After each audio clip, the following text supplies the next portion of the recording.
Hola, hoy estudiaremos sobre un tema muy importante en geometría y es que hablaremos sobre ángulos. Si miramos a nuestro alrededor, descubriremos diferentes ángulos presentes en el entorno, como por ejemplo, en los aros de los carros, en la pantalla de nuestro teléfono y hasta en las manecillas del reloj. De acuerdo a la medida de cada ángulo, estos se clasifican en ángulo agudo.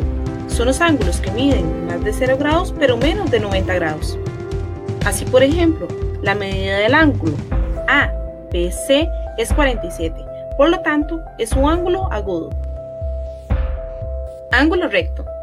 Son los ángulos que miden 90 grados.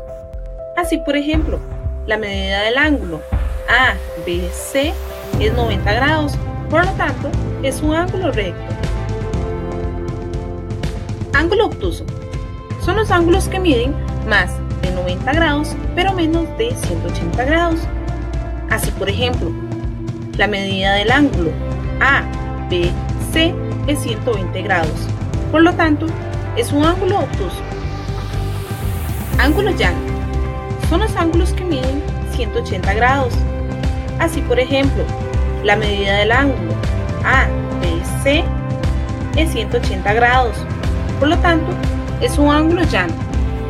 De acuerdo a la posición de cada ángulo, estos se clasifican en ángulos adyacentes. Son aquellos ángulos que poseen un mismo vértice y tienen un lado en común. La suma de la medida de dos ángulos adyacentes es 180 grados. Así por ejemplo, veamos que el ángulo ABD y el ángulo CBD son adyacentes, ya que la medida de uno de los ángulos es 52 grados y la medida del otro ángulo es 128 grados.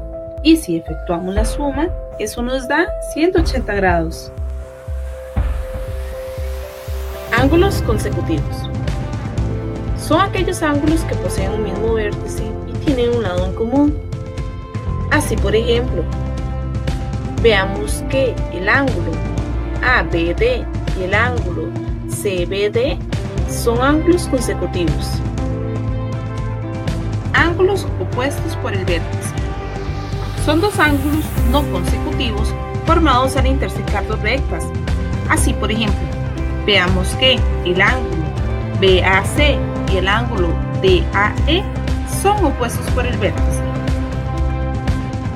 Ahora, como estos dos ángulos son opuestos por el vértice, y si se sabe que la medida del ángulo BAC es 87 grados, entonces la medida del ángulo DAE es 87 grados.